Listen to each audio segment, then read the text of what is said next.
Nung nag-abroad ako, first time ko nag-abroad is pina-apply ako ng madam ko sa agency namin nung iQuest, Saudi.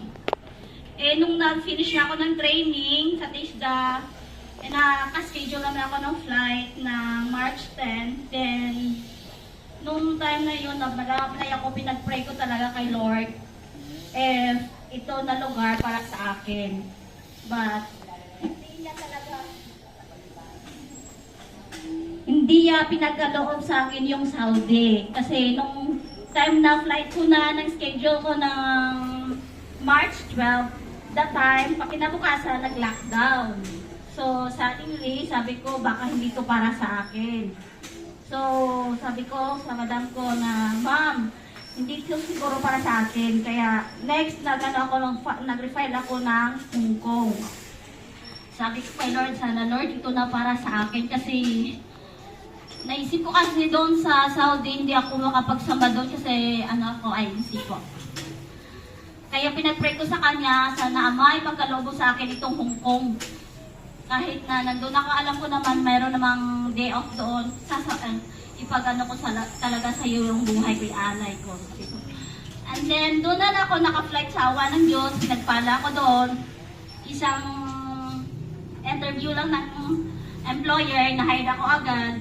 Then, nung time na noon, COVID time, pinalipad ako, di ba, madam, hindi naman kasi nung na-close ang border ng Hong Kong. So, pagdating doon, 2 months siguro, parang, hindi ako pinayagan ng employer ko na lumabas, pero pinag-pray ko lang talaga na sana malunagan naman itong mga employer ko na payagan ako, palabasin ako para man lang makapagsaba ako doon. Pero, that time noon, nung sa Hong Kong ako, wala akong kaibigan, ako lang mag-isa, at saka yung yung pinasandigan ko lang yung Panginoon. That time nang pinayagan ako ng employer ko lumabas, nakita ko yung mga yung sabi mo, pastor, na yung nagsabi ng asawa mo na JIL. Noon hindi ako hinayang sa kanila lumapit. Kasi alam ko naman sabi ko, pag ang Panginoon wala namang imposible kahit anong religion o ano ba yan, pag gusto mo. Ng time sila sa akin, garis nila na magsamba. Nakasamba ako 2 months.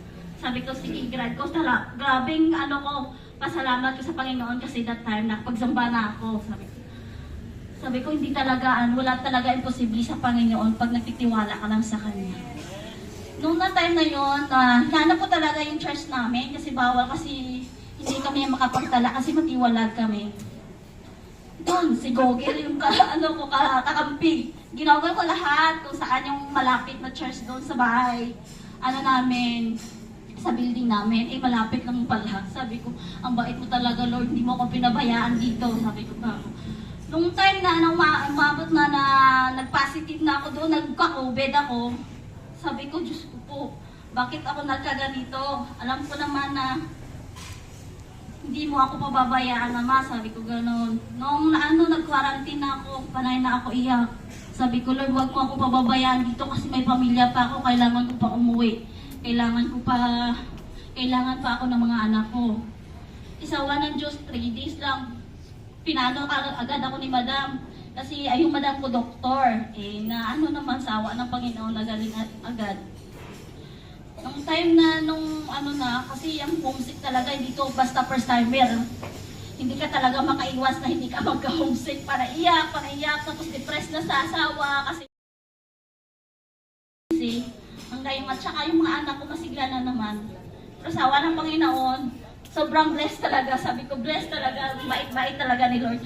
Kaya yung mga first timer, huwag mawala ng pag-asa, lakasan ng loob at tatagan lang ng sarili. Kasi hindi talaga mawawala yung pagsubok sa buhay. Ganyan talaga.